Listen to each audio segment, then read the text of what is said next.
कभी कभी एक शहर के शांत सड़कों के नीचे ऐसी चीखें दबा दी जाती है जो सदियों तक इंसानियत को शर्मिंदा कर देती है। और जब सच मिट्टी के नीचे से उभरता है तो हवा भी सवाल पूछने लगती है।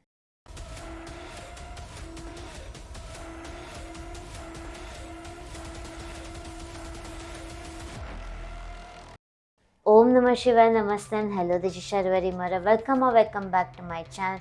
If you like my videos, please like, share and subscribe to my channel and don't forget to click the bell icon.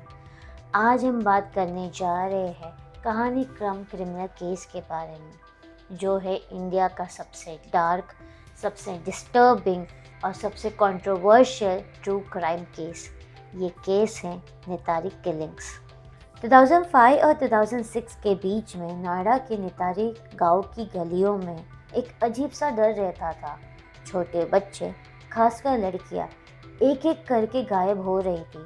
परिवार पुलिस तक जाते पर उनकी आवाज़ को बार बार ये कहकर दबा दिया जाता था कि बच्चे भाग गए होंगे। गांव की कहीं कहीं से एक और रोती हुई माँ मिलती, एक और खाली स्कूल बैग, एक और मिसिंग रिपोर्ट। लेकिन किसी ने भी देखा नहीं कि ये रिपोर्ट्स एक पैटर्न का हिस्सा बन रही थी।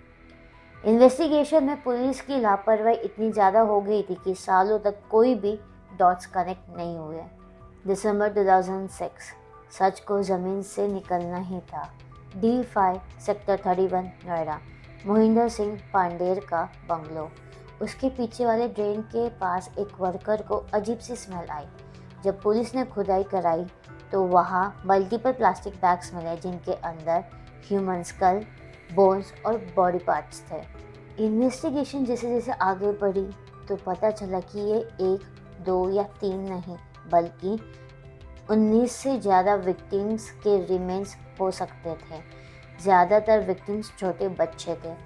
पुलिस ने घर के मालिक मोहिंदर सिंह पंडेर और उसके डोमेस्टिक हेल्प सुरेंद्र कोहली को अरेस्ट किया।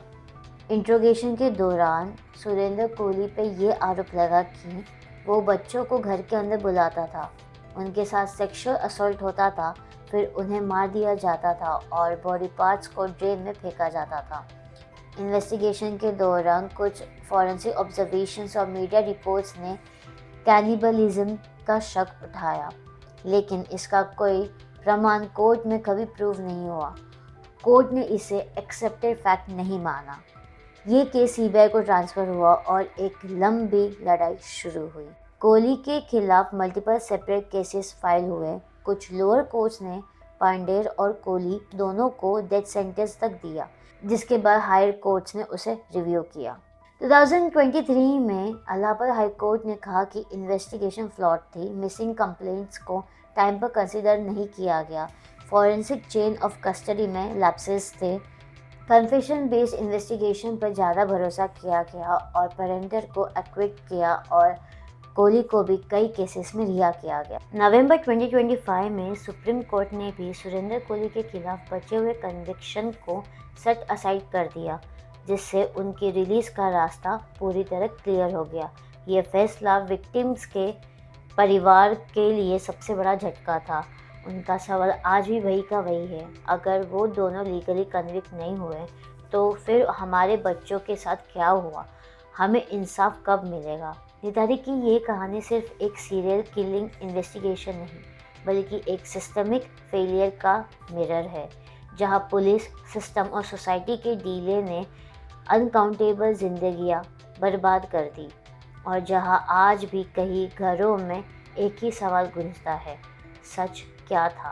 तो ये थी हमारी आज की कहानी कम क्रिमिनल केस नितारी किलिंग्स, जो है इंडिया का सबसे डार्क, सबसे डिस्टर्बिंग और सबसे कंट्रोवर्शियल ट्रू क्राइम केस। ये केस है सीरियल किलिंग के ऊपर। ये केस है उन बच्चों के बारे में जिनका कभी नाम सामने नहीं आया, जिनका कभी तस्वीर भी दिखाया नहीं गया और जिनके पेरेंट्स आज भी एक ही सवाल पूछते हैं कि सच क्या है। If you like my videos then please like, share and subscribe to my channel and don't forget to click the bell icon। मिलते हैं अगले वीडियो में अगले जॉनर के साथ। कीप वॉचिंग कहानी टॉकीज। ओम नमः शिवाय।